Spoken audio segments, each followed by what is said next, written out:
A investigação em psicologia nem sempre começa no laboratório. Muitas vezes nasce da prática, dos contextos e das pessoas com quem trabalhamos diariamente. Hoje damos voz a mais uma das pessoas que transforma essas perguntas em investigação relevante com impacto real no dia-a-dia de quem exerce psicologia em Portugal. Falamos com Vanessa Moutinho, mestre em Psicologia Clínica e da Saúde e doutoranda em Psicologia Aplicada no Centro de Investigação em Psicologia da Escola de Psicologia da Universidade do Minho. A Vanessa tem desenvolvido um percurso que cruza a prática clínica, a investigação e o desenvolvimento de projetos na área da primeira infância, tendo iniciado a sua atividade profissional no Centro Hospitalar de São João, a acompanhar crianças, adolescentes e bebés em risco desenvolvimental e as suas famílias. Atualmente, integra o Broad Child Collab, onde participa na coordenação de projetos de investigação e intervenção que procuram promover o desenvolvimento infantil e melhorar a qualidade dos contextos educativos, aproximando a ciência da prática e das políticas públicas. Então, bem-vinda, Vanessa. Muito obrigada por estar aqui hoje. Para começar, como habitualmente nestas conversas, vou perguntar como é que surge o interesse pelo seu tema principal de investigação das relações precoces, neste caso, dos primeiros anos de vida dos bebés. Obrigada, Carolina, obrigada pelo convite. É um enorme gosto estar aqui nesta conversa. Em resposta a essa pergunta, eu acho que o interesse mais particular, e acho que a primeira vez que pensei de forma mais centrada, mais séria sobre o impacto das relações precoces, eu penso que a primeira vez foi mesmo ainda durante o mestrado. Eu fiz o meu mestrado em Psicologia Clínica e da Saúde e no âmbito desse mestrado havia uma cadeira opcional de estudos da vinculação. E acho que foi a primeira vez que dei o salto a olhar a criança, olhá-la no seu conjunto de influências, naquilo que é o conjunto de relações que a acompanham desde o nascimento e perceber o impacto duradouro no tempo que acompanha. Não é? Muitas vezes dizemos a infância é o chão que pisamos a vida toda e este chão é significativamente relacional e, portanto, a força que estas relações de forma tão intensa e tão cedo no tempo acontecem na vida da criança e que nos acompanham ao longo da vida toda, foi algo que naquela altura despertou o meu interesse e curiosidade e acho que retive algumas mensagens-chave daquela altura que, olhando agora no tempo, eu acho que se mantiveram sempre comigo e que me orientaram, quer do ponto de vista da intervenção clínica, mas também depois naquilo que veio a ser o interesse da investigação.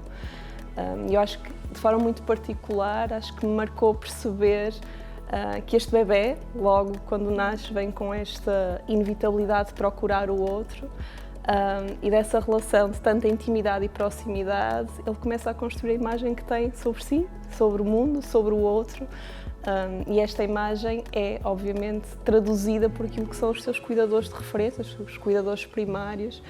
E acho que foi uma imagem que de facto me marcou muito, não é? Perceber que é nesta leitura partilhada do mundo que o bebê se constrói e que estas relações que acontecem cedo, na verdade, nos acompanham durante a vida toda. É que esta população e o estudo, a investigação nesta área nos pode ensinar sobre o desenvolvimento infantil depois de uma forma mais geral. Acho que nessa altura foi um aliar deste interesse que eu já tinha curiosidade, mas depois com a possibilidade de o pôr em prática. Portanto, até ao doutoramento houve aqui um caminho ainda longo, acho eu, de me ir apaixonando por esta área e de ir aprofundando também o domínio que tinha sobre alguns conceitos e com a aproximação a quem beneficia também de nós investigarmos e investirmos nestas áreas. Mas respondendo à questão que me estava a colocar, o doutoramento em si centra-se na prematuridade e eu acho que a prematuridade nos ensina muito para além da própria circunstância de prematuridade, não é? E, portanto, relembrar só que nascer prematuro é nascer altamente imaturo e, portanto, nascer antes das 37 semanas de gestação e tudo o que ocorre do ponto de vista do desenvolvimento, lembrar que nessa altura o bebê está ainda, e os seus órgãos, incluindo o cérebro, está ainda em profundo desenvolvimento e esse desenvolvimento vai ocorrer de qualquer das formas. Não vai acontecer, é naquilo que seria o esperado, que é naquele escuro e naquela imersão do útero e vai acontecer num contexto altamente desafiante e lembrar que muitas destas crianças passam períodos prolongados de tempo em unidades de cuidado intensivo, portanto, caracterizadas, quem já entrou numa unidade de cuidados intensivos, fica assoberbada com a quantidade de barulhos, de monitores, de luzes intensas, bebés que são sujeitos a procedimentos médicos inevitáveis, mas que são invasivos, são dolorosos, a separação física dos pais, portanto, tudo circunstâncias anormais àquilo que seria um início de vida de qualquer criança. E, portanto, acho que a prematuridade traz-nos um contexto de risco biológico, frágil para as crianças, frágil para as famílias, mas que nos dá a permissão de olhar para como é que seria, não é? Como é que é, porque é que a prematuridade é tão heterogénea. Tem que haver aqui fatores que explicam que nem todas as crianças, perante as mesmas situações de risco biológico, têm as mesmas consequências em termos de desenvolvimento. Portanto, o que nós sabemos também é que a prematuridade, que a ciência nos diz, a prematuridade é um contexto de risco para diversos outcomes em termos de desenvolvimento, sejam os cognitivos, sociais, emocionais, mas é também caracterizado por uma profunda heterogeneidade e, portanto, a ciência tem procurado perceber, então, perante estas duas crianças que nasceram em circunstâncias que são semelhantes do ponto de vista do seu risco biológico, porque aqui umas evoluem desta maneira e outras não.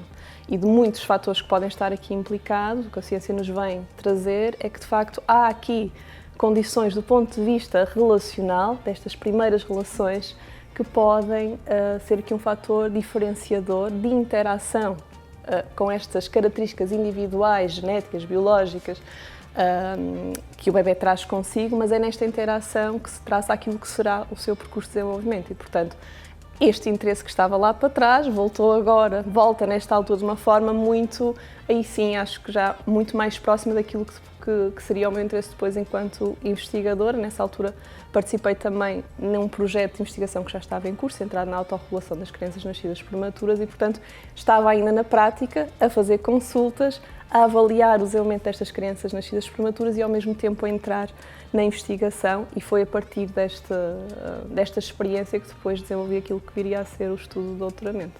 Acho que é importante nesta conversa fazer uma pergunta direta sobre porque é que é tão importante, porque é que estes anos são tão importantes, porque é que até estes dias, estes meses, até o período dentro da barriga da mãe são tão importantes para o bebê e, portanto, criança e adulto. Eu acho que os anos mais recentes na ciência, nomeadamente com o avanço na neurociência, vieram-nos permitir perceber algumas questões de forma mais clara. E eu acho que olhamos também hoje para este período de uma forma, de facto, mais clara e até desfazendo alguns mitos acerca destas questões, porque eu acho que houve uma narrativa muito presente até há pouco tempo de que estes 3 anos de vida são, de alguma forma, vão definir claramente aquilo que será o percurso, determinantes, quase fechados, não é? E deterministas. E, na verdade, há que fazer aqui esta correção, de facto, nós temos a capacidade de aprender ao longo de toda a vida, de fazer estas correções, estas reparações ao longo de toda a vida. Vamos ter também acesso a relações reparadoras que nos vão permitir voltar a possíveis danos que começaram lá atrás, mas também é inegável que este período, estes 3 primeiros anos de vida, estes primeiros 1000 dias de vida, como ouvimos tantas vezes falar, é inegável dizer que eles são um período absolutamente singular. Nada mais acontece como acontece neste período da vida. E desde logo do ponto de vista daquilo que é o desenvolvimento cerebral, neuronal, a título de exemplo, nesta fase de desenvolvimento acontecem 1 milhão de novas conexões a cada segundo e, portanto, não mais vamos ter a capacidade de aprender e processar informação como acontece nesta fase de desenvolvimento. E isto cria uma janela de oportunidade absolutamente única, não é? Portanto, não nos podemos retirar da responsabilidade de olhar para este período desta forma e, portanto, e penso que, aliado a estes avanços que nos permitiram perceber o que acontece do ponto de vista das novas ligações neurais que acontecem neste período, há aqui algo que a investigação também nos trouxe, uma informação relevante que nos trouxe, é que esta transformação que acontece do ponto de vista do desenvolvimento cerebral ocorre numa matriz relacional e, portanto, todo este desenvolvimento depende das experiências, depende da qualidade das experiências e, de forma muito particular, das experiências relacionais. E, portanto, estes primeiros 1000 dias de vida, no fundo, vão permitir criar os alicerces, a estrutura, a arquitetura cerebral sobre a qual que vai suportar todas as aprendizagens de desenvolvimento futuro. Muito frequentemente, quando falamos sobre estas questões, surge a analogia com a casa, acho que funciona bem, não é? O cérebro, tal como a casa, constrói-se da base para o topo Estes primeiros 1000 dias de vida não são a casa toda, mas são uma parte fundamental da casa, são os pilares, são a estrutura, são as fundações desta casa e, portanto, se estas fundações são fortes ou se são frágeis, vão depender em grande medida da qualidade das experiências e, nomeadamente, das experiências relacionais que acontecem.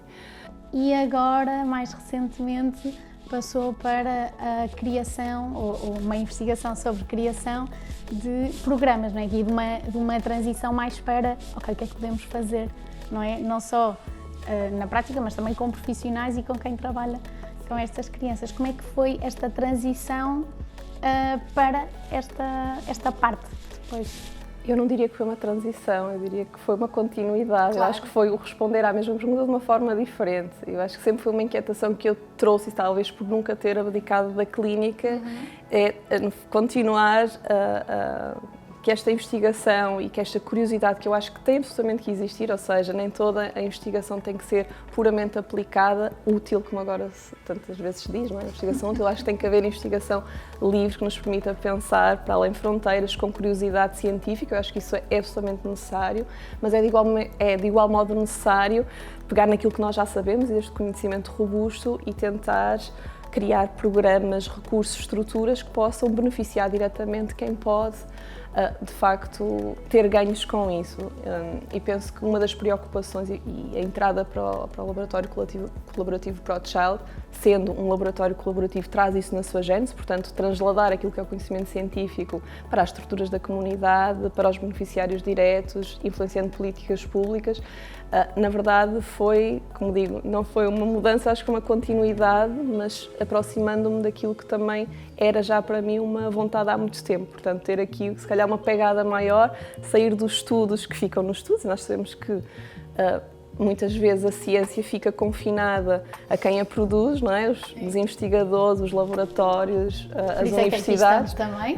Sim, acho que por isso acho que é mesmo de celebrar este tipo de iniciativas que que mostram, não é, que a verdade, e eu partilho muito esta opinião, acho que a investigação só cumpre também o seu princípio fundamental quando consegue, de alguma forma, ir para além de si e não ser detentora deste ciclo de conhecimento fechado e consegue ter algum impacto na sociedade e naquilo que são os beneficiários mais diretos daquilo que acabamos por estudar. Qual é que sente que é a principal, vou dizer, diferença entre o que a ciência sabe, aquilo que tem vindo a dizer, e o que se vai fazendo na prática, seja o que nós fazemos nas nossas casas, a educar crianças, já tem nas creches, em contextos mais formais de formação, não é? Com as crianças. Acho que essa é que é a questão de fundo, Claro. não é? Porque eu acho que há um conhecimento, como dizia, já muito robusto sobre aquilo que cria impacto positivo. Nós sabemos, todos nós sabemos, e acho que começa a ser cada vez mais difundido. E diria que esse é outro problema, eu acho que há uma difusão de informação, às vezes um bocadinho descontrolada, que condiciona também a capacidade destes cuidadores, sejam eles profissionais no contexto do seu trabalho, sejam eles as famílias, em conseguir até estar mais tranquilos naquilo que é o seu papel. Eu acho que há aqui uma série de informação que é muitas vezes devolvida a pais e profissionais daquilo que é suposto fazer, e muitas vezes existe, numa boa parte deles, muita consciência de que aquilo é o que se deve fazer, mas depois não existe uma estrutura de base que permita que isso seja feito. Dar um exemplo concreto. Eu acho que uma educadora que tem acesso à formação e como teve num dos projetos que falaremos mais à frente, percebe a importância de tempo de qualidade com a criança, de acolher a sua iniciativa, de co-construir com ela conhecimento, de brincar, de haver tempo dedicado, de haver este one-to-one de olhos nos olhos, mas é francamente difícil, se não impossível, quando nós temos rácios absurdos e quando nós temos educadoras e auxiliares que têm ao seu cuidado uma quantidade enorme de crianças, que não têm tempo de reflexão, que não têm no seu horário de trabalho tempo para intencionalizar práticas pedagógicas e, portanto, é um bocadinho pedir o impossível quando não há uma estrutura de base que permita que, de facto, estas práticas consigam, estes conhecimentos, aliás, consigam passar efetivamente à prática. Eu acho que existe um paralelo igualmente para os pais, não é? E cada vez mais os pais estão conscientes do seu papel e da importância do seu papel, mas muitos deles têm também horários exigentes, sobrecarga, pouco apoio familiar de proximidade. Eu acho que isso é uma realidade hoje cada vez mais presente, portanto, acho que quando olhamos estes dados e a importância, e quando veiculamos também em termos de comunicação, a importância de os cuidadores agirem de determinada maneira, acho que é preciso fazê-lo com muito cuidado, correndo o risco disto acrescentar uma imensa culpa e uma impossibilidade de uma resposta diferente quando a resposta não for de facto sistémica. E, portanto, acho que temos que ir para além daquilo que é o cuidador, seja ele profissional, seja ele pai, e olhar qual é a estrutura que permite que, de facto, este cuidador possa ser aquilo que nós desejamos que sejam para as crianças. Acho que pode ser um momento para falarmos aqui dos projetos DEC, que são um exemplo de como a investigação pode sair, então, do laboratório, da universidade, e perguntava-lhe se nos podia falar um bocadinho destes projetos. Ok, os projetos DEC significa Desenvolvimento e Educação em Creche, são projetos que nasceram já no âmbito da atividade desenvolvida pelo ProChild Collab. Foram projetos feitos em parceria com a Fundação Belmiro de Azevedo, que cofinanciou estas iniciativas, e também é um esforço também do ProChild criar estas proximidades com outras entidades com responsabilidade social, e portanto as fundações são uma dessas entidades, mas também com municípios que no fundo configuraram territórios de aprendizagem para testarmos, para pilotarmos estas iniciativas, e portanto o projeto DEC resultou também de uma leitura acerca daquilo que a evidência nos diz sobre a qualidade dos contextos de creche. Quando estamos a falar de creche, não dizer que isto não foi uma escolha aleatória, não é?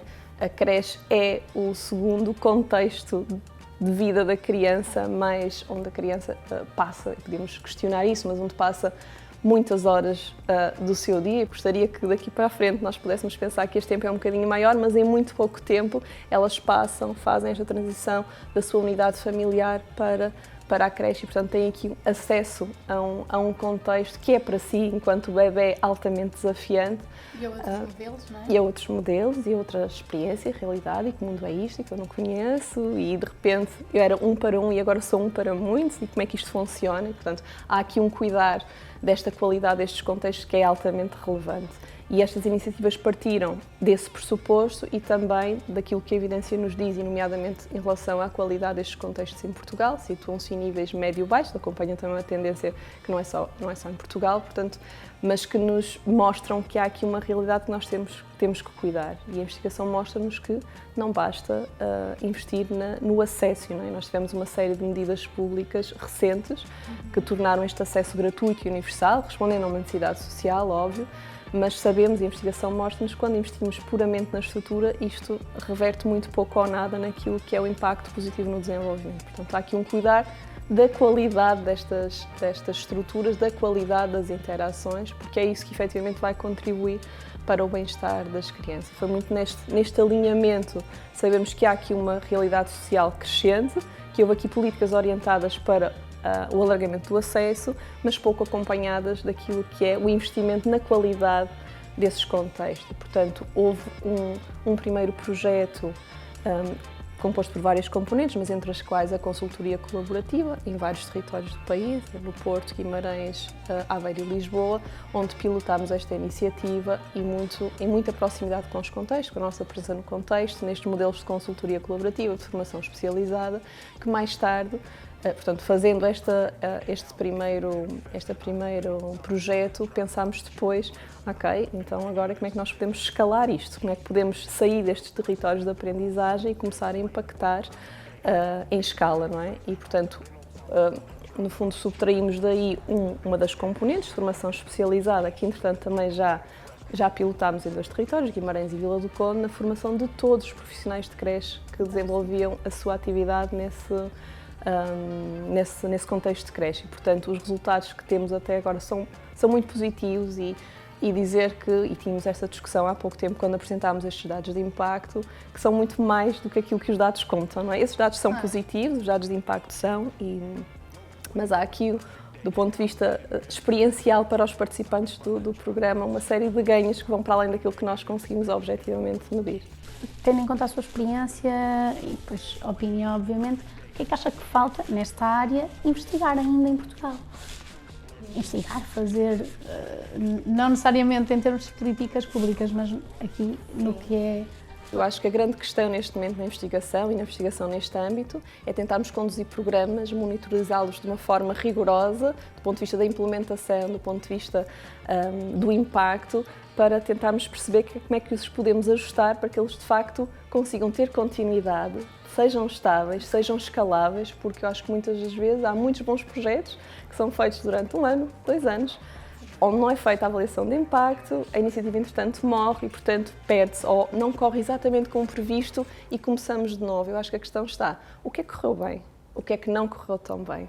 Como é que nós podemos melhorar? Como é que nós podemos ajustar este público-alvo? Eu acho que a questão, neste âmbito, eu acho que passa um bocadinho por fazer este investimento também, ir beber muito à ciência da implementação e áreas afins, à economia da educação e perceber o que é que falha, porque é que falha e como é que nós podemos melhorar para criar este impacto e escalabilidade. Eu acho que diria, pensando nestes projetos recentes, que a prioridade não está em produzir mais conhecimento, eu acho que está em rentabilizar o conhecimento que nós temos para criar esse impacto.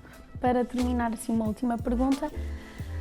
E geral, para quem nos ouve e sobretudo colegas, se pudesse ser alguma coisa, colegas psicólogos que estão na dúvida sobre se querem enverdar por este mundo da investigação, que acho que dá para ver que tem os seus desafios, o que é que diria para os motivar a entrar, a dar esse passo? Diria que eu acho que se calhar voltar atrás e não olhá-lo como um caminho alternativo, mas como um caminho conciliável, não é? Eu acho que existe muito este mito que a psicologia ou se faz de uma maneira pura aplicada ou se faz desta maneira mais associada à investigação, e eu penso que um bom investigador é aquele que se também tem próximo da realidade da prática. Eu acho que dá um valor interpretativo aos dados e aos resultados muito diferente e, portanto, consegue, conhecendo o seu público, a forma por onde se move, consegue depois olhar para os dados da investigação com outra profundidade. E diria também que um clínico que investiga é também um melhor profissional, mantém-se atualizado, não deixa morrer esta curiosidade intelectual de tentar perceber o fenómeno. E por isso, para quem se está nessa dúvida, é porque há algo lá dentro que já quer saber mais sobre este lado. E, portanto, eu acho que é avançar, procurar se calhar aliar-se a um centro de investigação, pôr as suas propostas, mesmo no âmbito do local onde trabalha, é possível fazermos pequenos projetos com impacto, e por isso diria que a mensagem principal é não olhar para isto como 2 caminhos alternativos. Eu acho que são perfeitamente conciliáveis e acho que trazem ganhos para ambos os lados. Como um caminho complementar. Penso que sim, sim. Okay. Muito obrigada, Vanessa. Obrigada. Foi um gosto. Esta conversa mostra-nos que há ciência a acontecer com qualidade e utilidade real. Cabe-nos a todos, clínicos, investigadores, formadores, garantir que ela não fica nas gavetas, que passa, de facto, a fazer parte da forma como cuidamos, escutamos e como intervimos. Encontramos-nos na próxima edição.